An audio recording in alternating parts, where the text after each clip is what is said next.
Olá, amigos da Novo Tempo, sejam bem-vindos mais uma vez ao programa Bíblia Fácil, o seu programa semanal de estudo da Bíblia.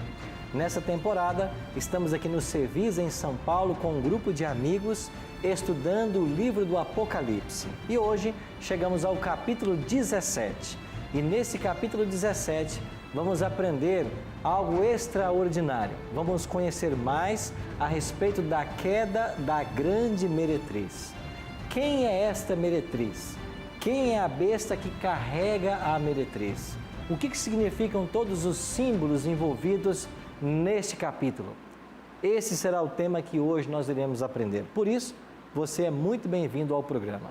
Nós estamos com os nossos convidados, já com as Bíblias em mãos. Quero convidar você também para tomar a sua Bíblia, participar desse estudo e vamos começar, como sempre é o nosso hábito aqui, fazendo uma oração, pedindo a bênção de Deus para o estudo. Pai querido, estamos reunidos mais uma vez para estudarmos a Tua Palavra. Nos abençoe agora e que nós possamos compreender os mistérios desse livro, em especial desse capítulo 17, com todos os seus desafios, e que nós entendamos a Tua vontade para cada um de nós. Te oramos em nome de Cristo. Amém. Abra sua Bíblia em Apocalipse capítulo 17. Quero dizer para vocês que poucos capítulos da Bíblia têm simbolismos tão complexos quanto o capítulo 17. E de todo o livro do Apocalipse, o capítulo 17 é um dos mais enigmáticos, porque há mistérios aqui que de fato nós temos que perscrutar para conhecer. E algumas coisas ainda, quem sabe nem tudo está revelado. Comecemos lendo capítulo 17, versos 1 e 2. Veio um dos 7 anjos que tem as 7 taças e falou comigo dizendo: Vem, mostrar-te-ei o julgamento da grande meretriz, que se acha sentada sobre muitas águas, com quem se prostituíram os reis da terra, e com o vinho de sua devassidão foi que embebedaram os que habitam na terra. Na semana passada, eu acho que foi o Cláudio que fez uma pergunta com relação ao que é simbólico e ao que é literal, dentro do livro do Apocalipse, quando se estuda a profecia. Vejam vocês que João foi convidado por um anjo, mas qual o anjo que convidou João? Aí diz o anjo que tem as 7 taças. No capítulo anterior, nós estudamos a respeito do derramamento das 7 taças. Então é lógico supor que os eventos do capítulo 17, eles estão cronologicamente durante ou após as pragas. Porque se um dos anjos, ou o anjo que tinha as 7 taças, veio falar com ele, mostrar a visão, isso quer dizer que as taças estavam ou já haviam sido derramadas sobre a terra.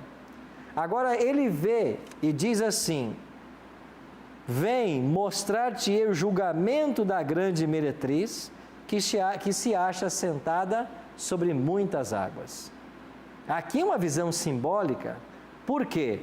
Olha para o verso 15. As águas que viste, onde a meretriz está assentada, são povos, multidões, nações e línguas. Certo? Olha para o verso 18. A mulher que viste é a grande cidade que domina sobre os reis da terra. Se o anjo está explicando, é porque a visão é simbólica. Então esta mulher, ela é um símbolo da grande cidade que domina sobre os reis da terra. Que grande cidade no Apocalipse domina sobre os reis da terra? Babilônia. Simbolicamente Babilônia, literalmente Roma. Esta é a grande cidade. E quem é ou que representam essas águas onde a mulher se assentou? Os povos, nações, multidões e línguas. Ou seja, a igreja que dominou completamente as nações. E quando isso aconteceu, lembra do capítulo 13? quando a segunda besta levou os habitantes do mundo inteiro a adorar a primeira besta.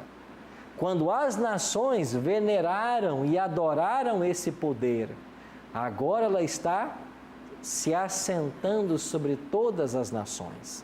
Então, no início da visão, a mulher está dominando. Vamos ver os detalhes dessa visão e depois a sua interpretação. O assunto é o julgamento da grande meretriz. Não é isso que disse o anjo? Vem, eu vou te mostrar o julgamento.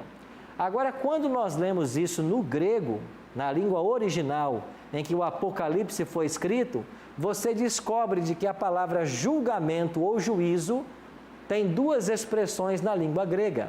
Pode ser crises e pode ser crima.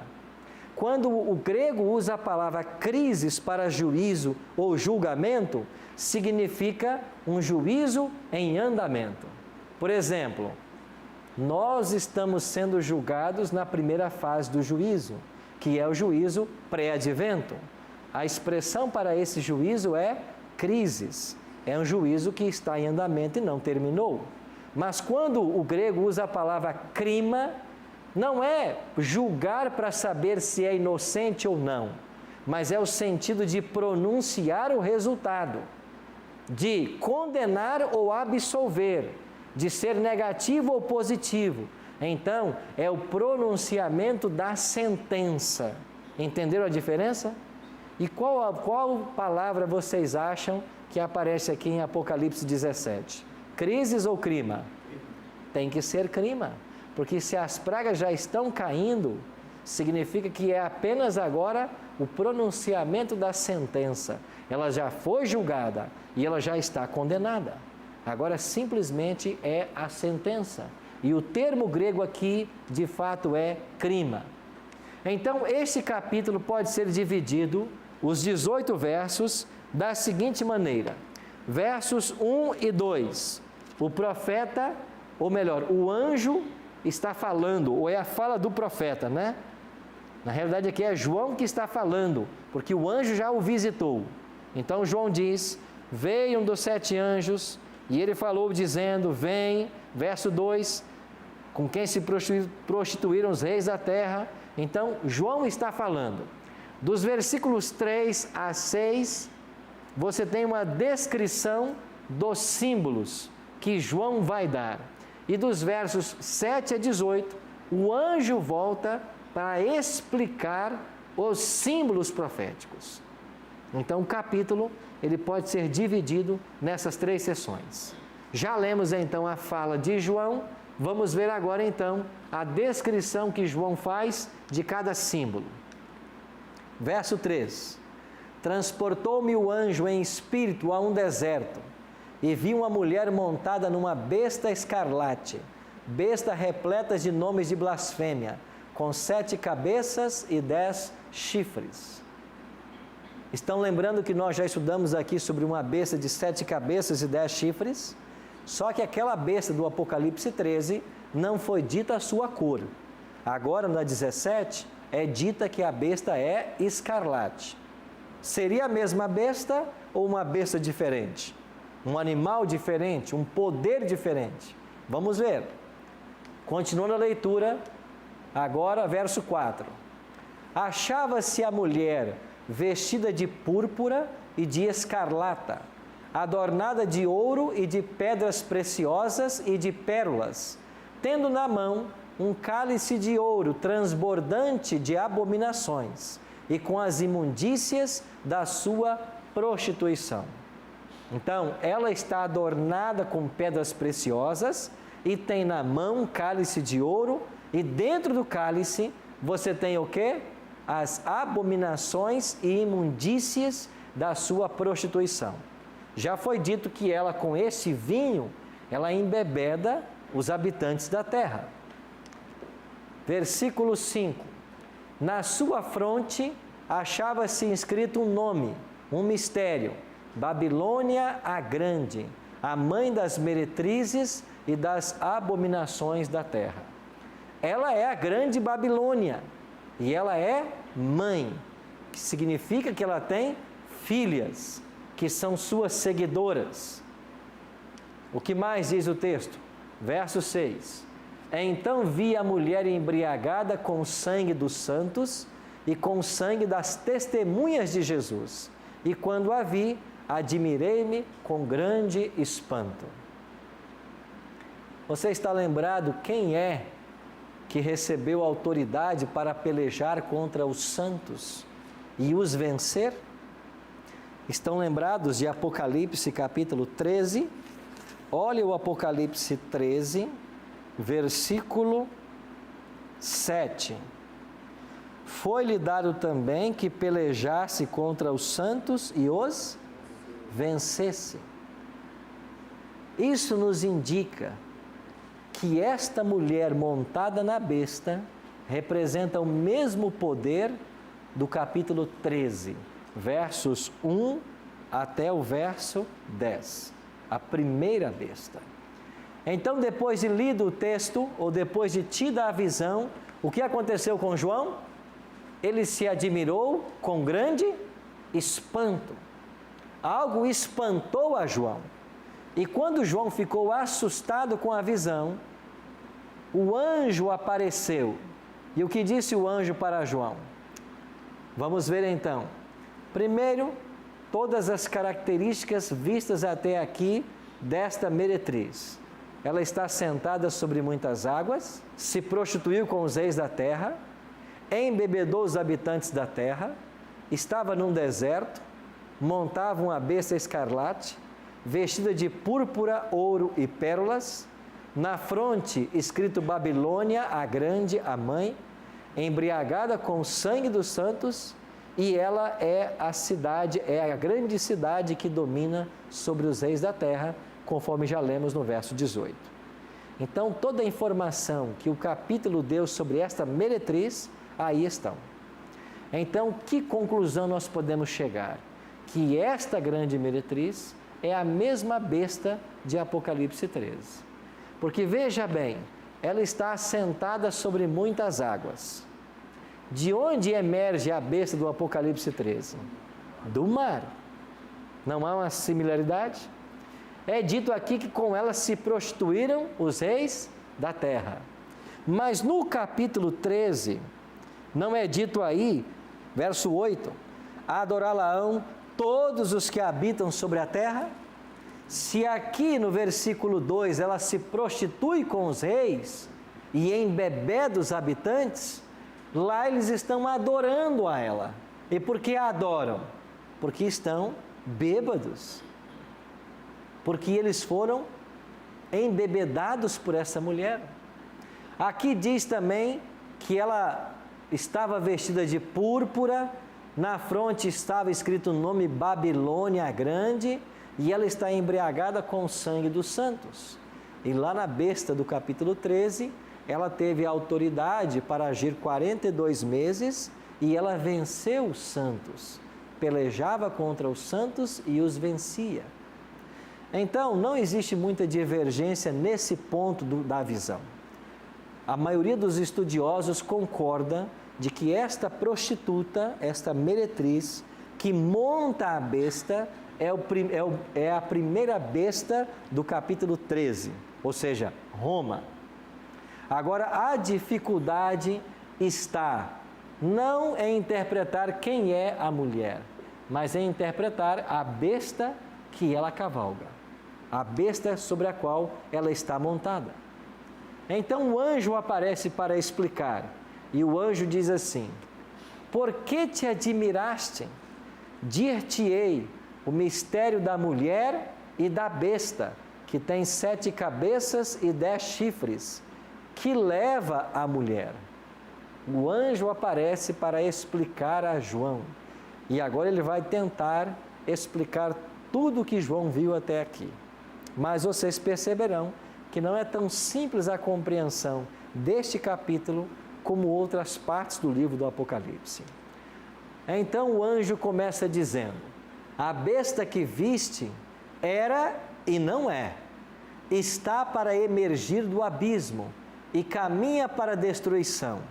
E aqueles que habitam sobre a terra, cujos nomes não foram escritos no livro da vida, desde a fundação do mundo, se admirarão vendo a besta que era, não é, mas aparecerá. Quem é agora que vai se admirar com esta besta? Aqueles que não têm o seu nome no livro da vida. O nome dos salvos estão no livro da vida, mas o dos perdidos não estão. Então quem é que se admira agora? Os perdidos. E eles se admiram com a besta. Por que é que eles estão admirados? É interessante ver a linguagem que ele está usando. E o que significa esta besta que era, não é, mas aparecerá. Veja quanto simbolismo está envolvido. Vamos continuar a leitura, versos 9 e 10. Aqui está o sentido, quem tem sabedoria. As 7 cabeças são 7 montes, nos quais a mulher está assentada. São também 7 reis, dos quais 5 caíram. Um existe e o outro ainda não chegou. E quando chegar, tem que durar pouco tempo. Agora o anjo começa a dar mais detalhes.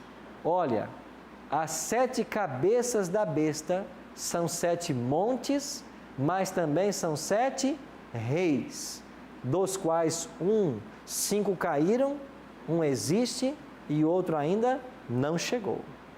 Vamos guardando toda a informação que o anjo está dando a respeito dessa mulher. Verso 11.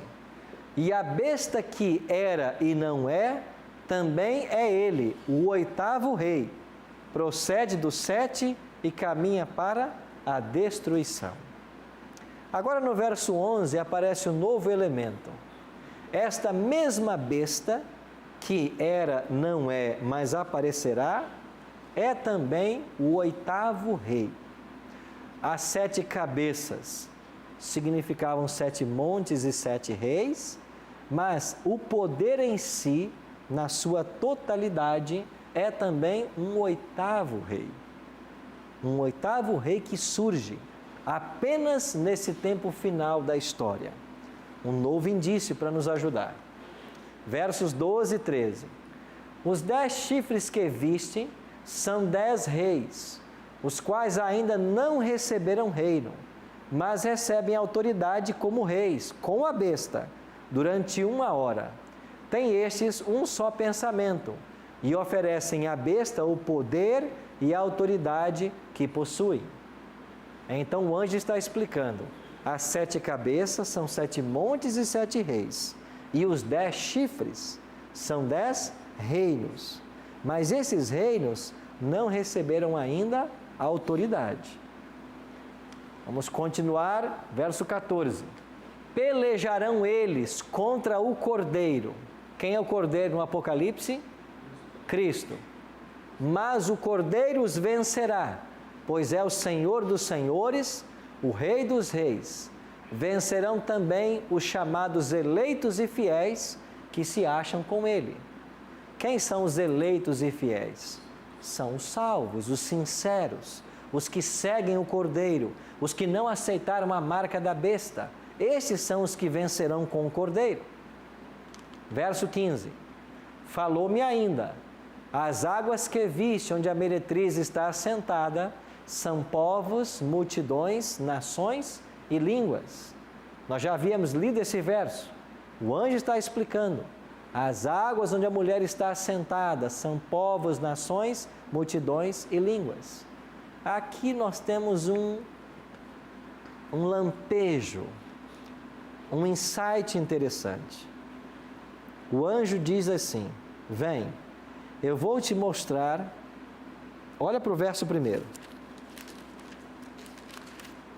Vem, mostrar-te-ei o julgamento da meretriz que se acha sentada aonde? Sobre muitas águas. Aí o anjo diz: as águas são povos, nações, multidões e línguas. O anjo disse: vem, João, eu vou te mostrar.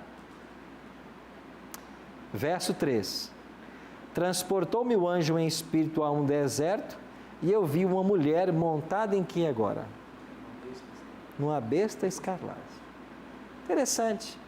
O anjo disse assim: vem, eu vou te mostrar o julgamento da meretriz que está assentada sobre as águas. Mas quando João é levado, ele vê a meretriz sentada sobre uma besta. Não parece então que as águas e a besta sejam a mesma coisa? Não é essa a ideia que a Bíblia parece estar nos sugerindo? E a expressão montada do verso 3 e a expressão sentada do verso 1, no grego é a mesma palavra.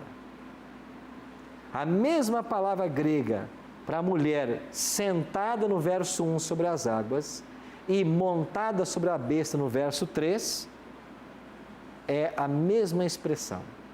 Ainda que aqui foi diferente para o português, no grego não é. É a mesma expressão.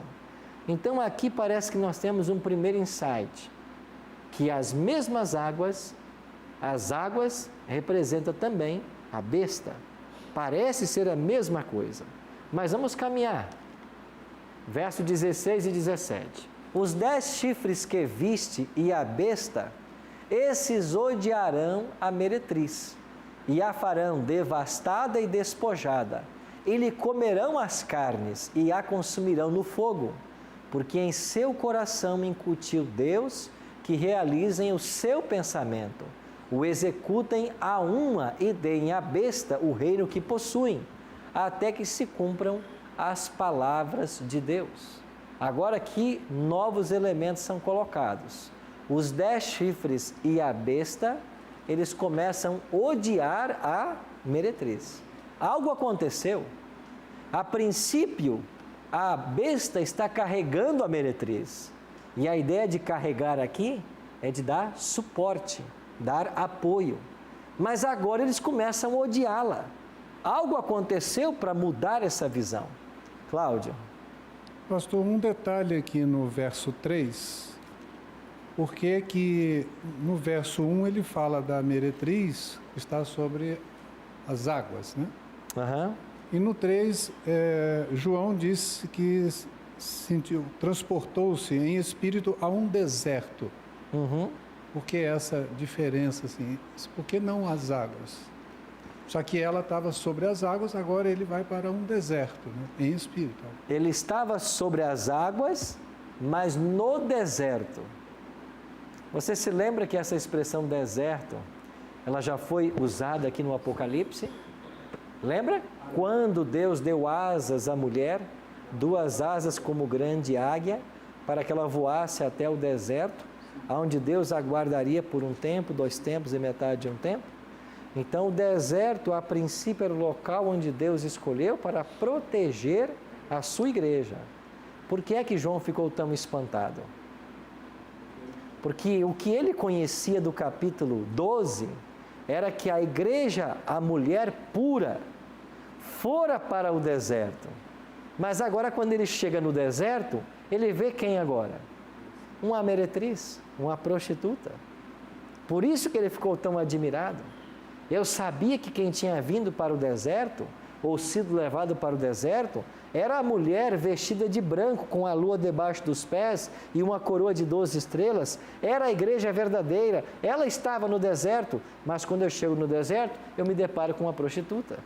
Será que não foi isso que assustou o João? E ele ficou tão admirado? E o anjo pergunta: por que você se admirou? Eu vou te explicar o que está acontecendo. E o anjo começa a explicar. Pastor Neto. Pastor, no capítulo 16, no sexto flagelo, nós vemos aqui que ele fala a respeito dos espíritos que saem da boca da besta, do falso profeta, enfim, para reunir, Para a peleja. Para a peleja.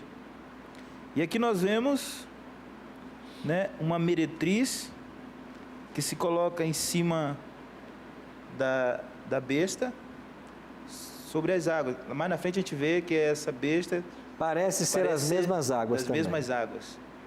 Uma pergunta: seria essa reunião? Pelo que nós vimos no contexto, não pode ser essa reunião do Armagedon. Porque nós vimos que a palavra usada aí é a palavra crima, que quer dizer um pronunciamento apenas do juízo. Ou seja, ela já está condenada. Então, no capítulo 17, a gente entende que as pragas já estão caindo ou já caíram. Até porque o anjo que veio falar com João era um anjo que tinha as 7 taças. Então, a ideia aqui ela é cronológica.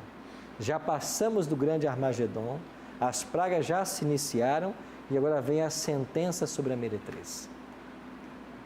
Tá, então... Ok? Ele está vendo uma visão, mas não está envolvido agora um conflito que envolve salvação ou perdição. Ela já está condenada.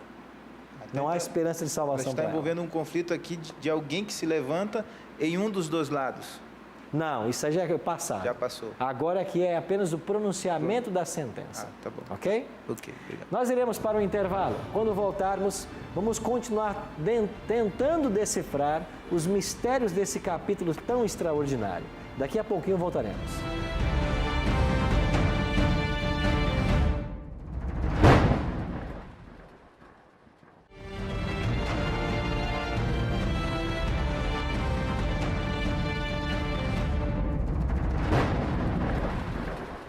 Estamos de volta com o programa Bíblia Fácil, hoje estudando Apocalipse 17. Você quer essa revista para ter todo o conteúdo do Bíblia Fácil em sua casa, inteiramente grátis? Basta telefonar para o nosso número 0 operadora 12 21 27 3121 ou acessar nossa página novotempo.com/Bíblia Fácil. Aproveita também para curtir a nossa página no Facebook, facebook.com/Bíblia Fácil NT. E se você quiser fazer uma visita a uma de nossas igrejas, você está cordialmente convidado, sua família, basta entrar no site encontreumaigreja.com.br. Você vai descobrir uma igreja bem perto da sua casa. Aos domingos à noite, nós temos classes bíblicas em nossas igrejas e lá estamos também estudando o tema do Apocalipse. E você poderá tirar suas dúvidas. Quando terminamos o primeiro bloco, nós falamos a respeito do anjo explicando para João quem era esta meretriz e quem era a besta. Nós lemos vários versos, agora falando a respeito da besta escarlate. E nós podemos então reprisar e definir 9 informações que o anjo deu para João sobre a besta escarlate. Primeiro, esta era a sua cor, verso 3. Segundo, ela possuía nomes de blasfêmia, 7 cabeças, 10 chifres, era e não é, e está para emergir do abismo e caminha para a destruição. Verso 8. É também o 8º rei, recebe a autoridade dos 10 chifres, a besta e os 10 chifres vão odiar a meretriz, e finalmente o reino será dado à besta. Quem é esse poder? Bom, como eu disse para vocês, esse não é um capítulo fácil do Apocalipse.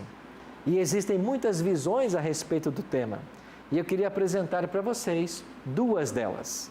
A primeira visão, definida por alguns teólogos, descreve esta besta escarlate como um símbolo do próprio Satanás. Satanás aqui, ele está personificado por essa besta. Por quê? Primeiro, porque há uma grande semelhança entre a besta do capítulo 17 e o dragão do capítulo 12, que é símbolo de Satanás. Estão lembrados que no capítulo 12, o dragão, o diabo, persegue a mulher? E lá no capítulo 12, ele possui a cor vermelha. Mas escarlate e vermelho na Bíblia é a mesma palavra grega. Um outro detalhe. Os 2 poderes se opõem a Cristo. Lá no capítulo 12, ele está perseguindo a igreja de Cristo. E aqui no capítulo 17, no verso 14, diz que eles pelejarão contra o Cordeiro. Então, ambos odeiam o Cordeiro. Então, existe um pensamento que diz que esta besta escarlate é o próprio Satanás. Se assim o for, há uma expressão muito interessante, verso 8. A besta que viste era, não é e está para emergir do abismo e caminha para a destruição.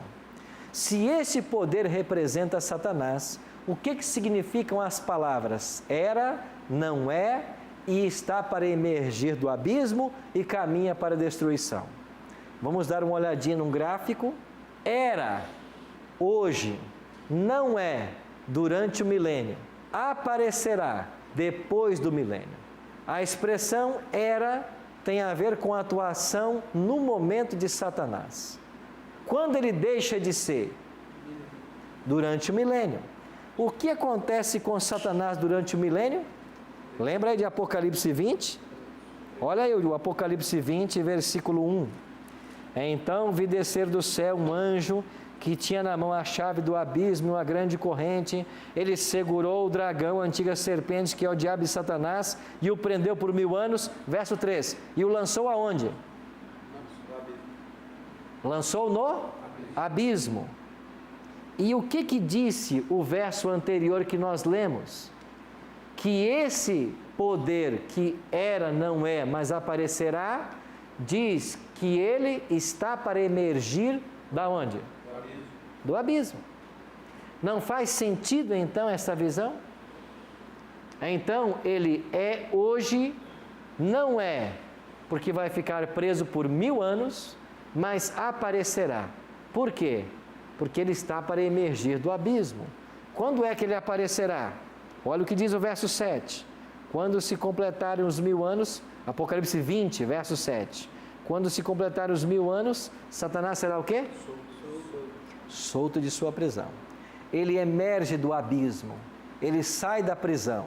Mas diz lá o capítulo 17 que ele caminha para onde? Caminha para a destruição. Estão lembrados? Ele caminha para a destruição. E o que diz aqui o versículo 9 do capítulo 20? Marcharam então pela superfície da terra e sitiaram o acampamento dos santos da cidade querida. Desceu, porém, fogo do céu e os consumiu. Ele levantou do abismo, mas ele caminha para a destruição.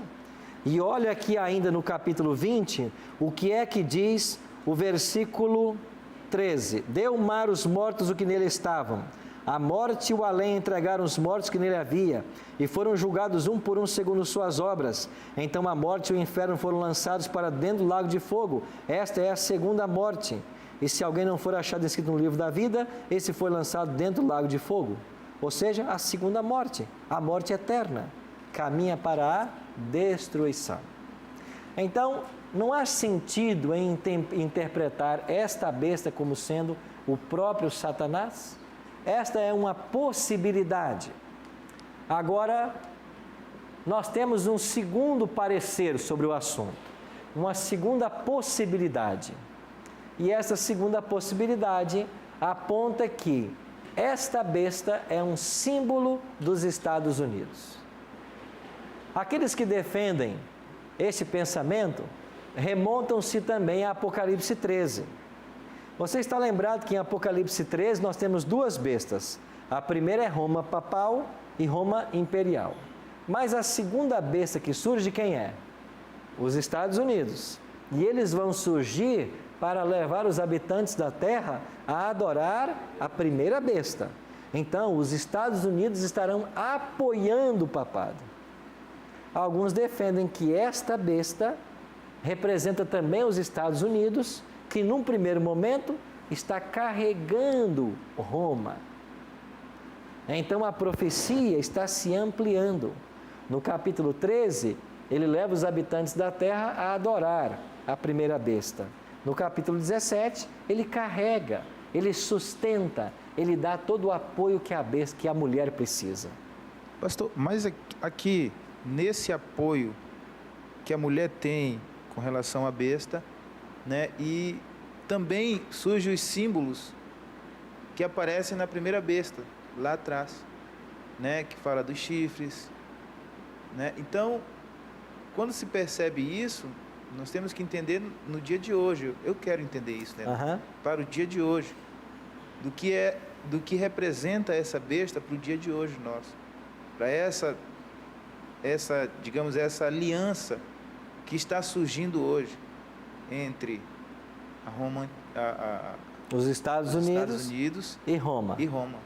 Vamos então dar mais uma olhadinha interessante. No panorama escatológico do Apocalipse, este é o último poder político militar de alcance global e que assumirá atitudes imperiais com os 7 impérios anteriores a ele, que é procedente da Europa e, portanto, tem uma relação com os anteriores em termos de origem.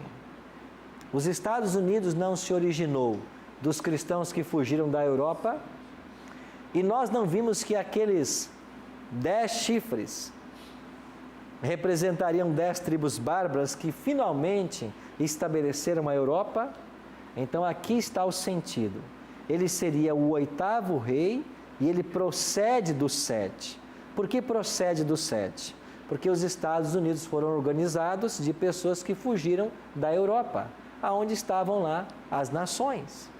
Um outro detalhe, sendo que as cabeças da besta escarlate representam 7 impérios mundiais, e nós já vimos aqui que esses 7 impérios começam com o Egito, depois vem a Síria, Babilônia, Medopérsia, Grécia, Roma imperial e Roma papal.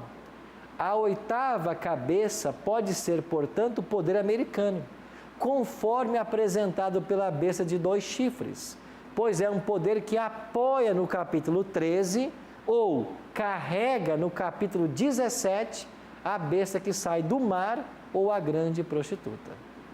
Então o argumento aqui é, ele é também o 8º rei, porque procede dos 7. E os Estados Unidos foram colonizados por pessoas que fugiram das nações europeias. E por que ele pode ser considerado também a 8ª cabeça? Porque os Estados Unidos hoje é visto como um império. Qual é a grande diferença? O que caracteriza um império nos dias atuais? Como caracterizou no passado? É a influência que ele exerce sobre as outras nações. É a intenção de domínio que ele tem.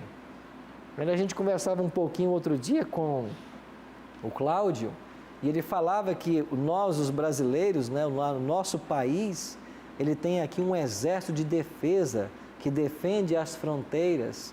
Nós estamos aqui para proteger as nossas fronteiras, mas os Estados Unidos não são assim. Eles estabelecem postos avançados no mundo inteiro, eles se infiltram em guerras no mundo inteiro, eles estão tentando comprar brigas de todos os países que eles podem se envolver. Este é uma característica de império.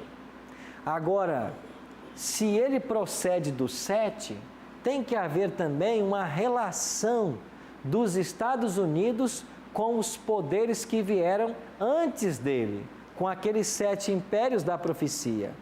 E qual seria essa relação?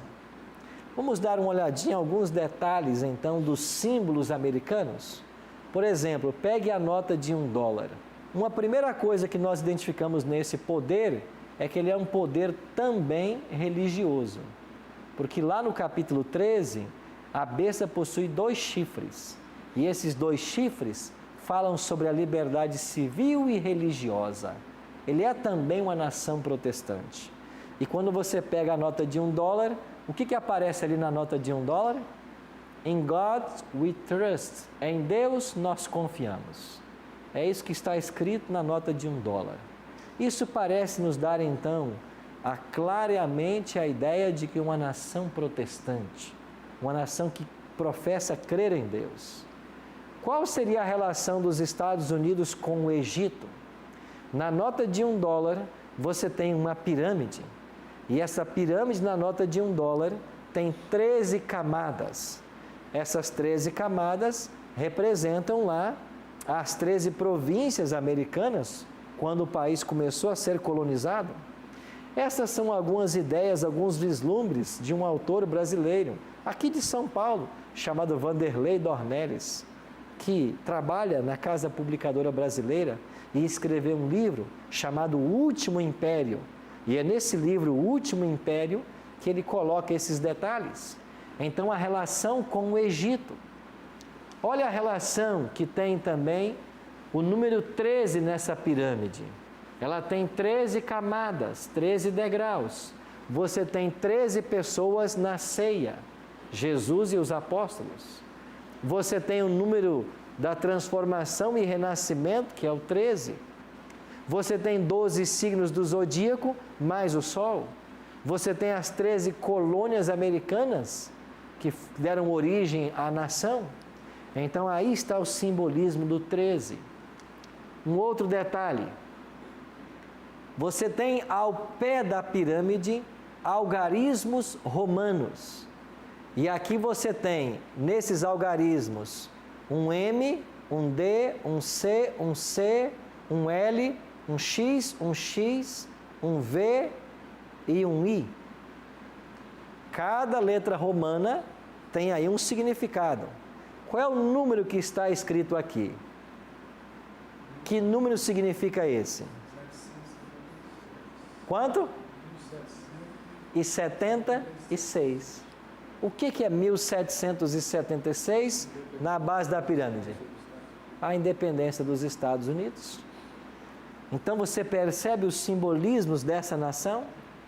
Você tem então aí também na nota de $1 a águia de cabeça branca, que na mitologia grega era o pássaro de Zeus. E aqui você tem uma relação deste império com a Grécia, que era uma das nações, uma das cabeças. Você tem também aí, ao topo da pirâmide, o olho de Horus, o deus solar, filho de Osíris. Mais uma semelhança com a mitologia. E você tem escrito também na nota o conceito Anuitis Coepticus, que significa ele sorriu às nossas realizações. Por isso, meus amigos, nós temos duas possibilidades a apresentar a vocês. Uma primeira, que seria o próprio dragão que carrega essa prostituta. Uma segunda, os Estados Unidos, que a princípio dão apoio à mulher, mas finalmente esse apoio será tirado e ele buscará toda a glória para si. Cláudio. Pastor, só mais um detalhe no versículo 12, que ele fala que os 10 chifres, que são os 10 reis, que mesmo ainda não tendo seus reinos, eles vão ter autoridade por 1 hora. Que profecia devem ser 15 dias, eu acredito. O que significa essa 1 hora? Diz aí o texto que eles ainda não receberam a autoridade. Não diz também isso? Ele diz que ele não receberam o reino, mas recebem autoridade como reis por 1 hora. Eles ainda não receberam o reino, Isso. mas vão receber autoridade por 1 hora. Eu entendo que será um curto período, onde os reis da terra, aliados a esta besta, vão odiar a meretriz. Agora, se nós entendermos os reis da terra como as nações, a besta como os Estados Unidos, eles odiando Roma, por que eles agora dão apoio e depois eles vão odiar? E eu queria levar vocês à reflexão. Pense como vai caminhar a história daqui para frente. Chegará um momento que todas as igrejas se unirão. Teremos o selo de Deus e o selo da besta. As escolhas serão feitas. Os Estados Unidos deu todo o apoio ao papado, que foi o grande promulgador do domingo como dia santo. Mas de repente cada um faz a sua escolha, fecha-se a porta da graça, Jesus sai do santuário, começam a cair as pragas. Agora, quando as pragas começam a cair, os ímpios dizem assim: o que está acontecendo? Nós não nos unimos, todas as igrejas, nós não estamos santificando o primeiro dia da semana. Por que Deus está irado contra nós, derramando essas pragas? Aí eles vão entender, porque nós fomos enganados. Não era o primeiro dia da semana o dia para ser observado. A alma não era imortal. Nós fomos enganados. E quem é que nos enganou? Roma. Então aqueles que outrora apoiavam, agora se voltam contra ela e vão odiá-la. E por um momento, eles têm agora autoridade nas mãos. saiu de Roma e veio para a mão deles. Agora eles vão se unir contra a meretriz. Mas agora já é tarde demais. As pragas já estão caindo. Cristo se aproxima. Então o capítulo 17 está falando do julgamento da meretriz. E finalmente vai ficar claro para todo habitante da terra aonde está a verdade e aonde está o erro. Nós temos muito que pesquisar ainda nesse livro, mas os lampejos que nós estudamos hoje podem nos convencer de uma grande verdade. Deus governa acima de todas as forças humanas e está conduzindo o seu povo na direção de um final feliz. Acima de todos esses poderes, Deus governa. E a mensagem mais positiva que nós encontramos aqui no capítulo 17 de Apocalipse é quando nos diz, no verso 14: pelejarão eles contra o Cordeiro, e os cordeiros vencerá, pois é o Senhor dos senhores e Rei dos reis. Vencerão também os chamados, eleitos e fiéis que se acham com Ele. O capítulo pode ter muitos mistérios, mas o verso 14 é claro: aqueles que estiverem com o Cordeiro sairão vitoriosos. Nós teremos uma música agora. Enquanto ouvir essa música, responda a seguinte pergunta: você está do lado do Cordeiro ou você está do lado da besta e do dragão que pelejarão contra o Cordeiro? Se você estiver do lado da besta ou do dragão, lembre-se, esse é o lado perdedor da história, porque a profecia já antecipou: vai vencer quem estiver com o Cordeiro.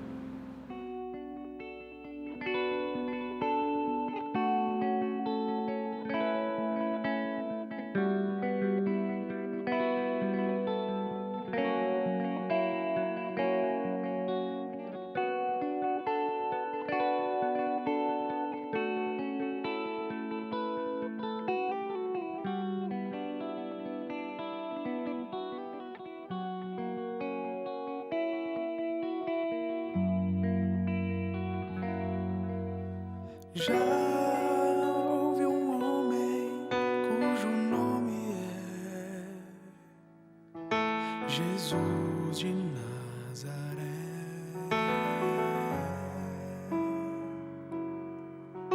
Trazia a luz e a esperança, vivia o amor, e por onde passava curava toda dor. Jesus de Nazaré, Jesus da minha fé, amor como ninguém jamais amou. Morreu por mim, morreu por ti, Jesus, meu Senhor.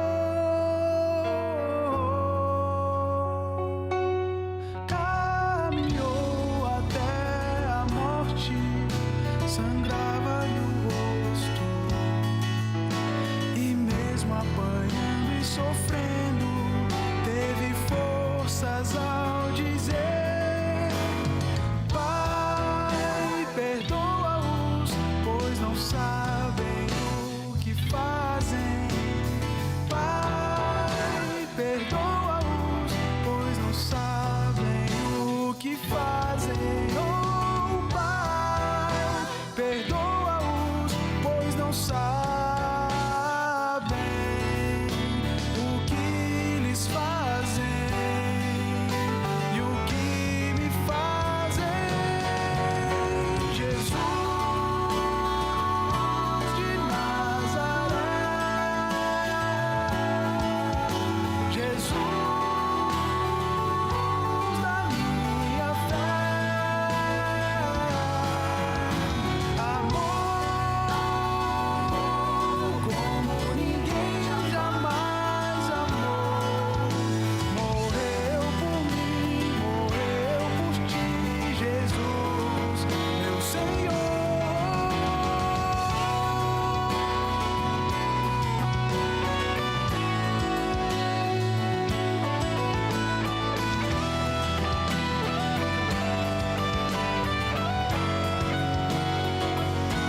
seu filho pra te salvar, por te amar, te escolheu pra te chamar de filho, te chamar de filho, te chamar de filho. Jesus de Nazaré, Jesus da minha fé, amor como ninguém jamais amou, morreu por mim, morreu por ti, Jesus, meu Senhor, morreu por mim, morreu por ti, Jesus, meu Senhor.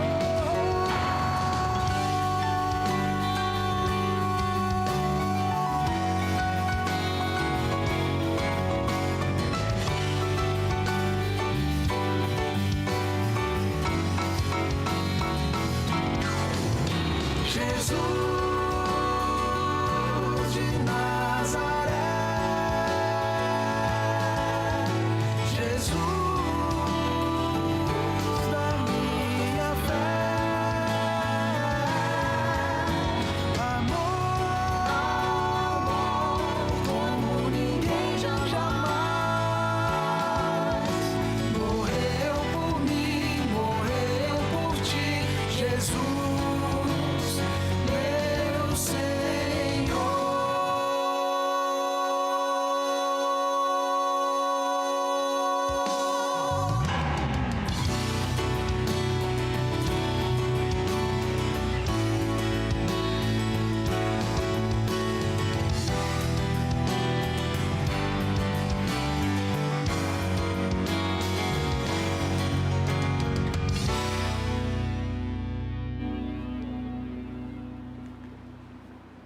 Lembre que o Apocalipse nos diz o segredo da vitória: eles, pois, o venceram por causa do sangue do Cordeiro. É esse Jesus de Nazaré que morreu por mim, por você, para nos dar o direito da vida eterna. Não importa os conflitos espirituais que vão se armar daqui para frente na história, o importante é que nós estejamos seguros nas mãos de Cristo. O importante é que a nossa vida esteja escondida em Deus. E é isso que deve acontecer, para que Deus, ao estabelecer o seu manto protetor, esse manto alcance a todos nós e nós passemos incólumes por esse tempo de prova que diante de nós está. Vamos orar a Deus pedindo isso? Pai Santo, obrigado por este capítulo que fala a respeito dos poderes que, a despeito de lutarem contra o Senhor e contra os teus santos, a vitória nos é assegurada. E Jesus os vencerá porque Ele é Rei dos reis e Senhor dos senhores. E com Ele vencerão todos aqueles que estiverem ao seu lado. Nós queremos estar do lado do Cordeiro. Nós queremos que a nossa vida esteja escondida em Deus. Por isso, Pai, entregamo-nos mais uma vez em Tuas mãos, suplicando a Tua bênção e a Tua ajuda, em nome e por amor de Jesus. Amém. Obrigado pela sua companhia no programa de hoje. Na semana que vem nós vamos nos reunir para estudarmos o capítulo 18, a queda da grande Babilônia. Eu espero por você em nosso próximo encontro.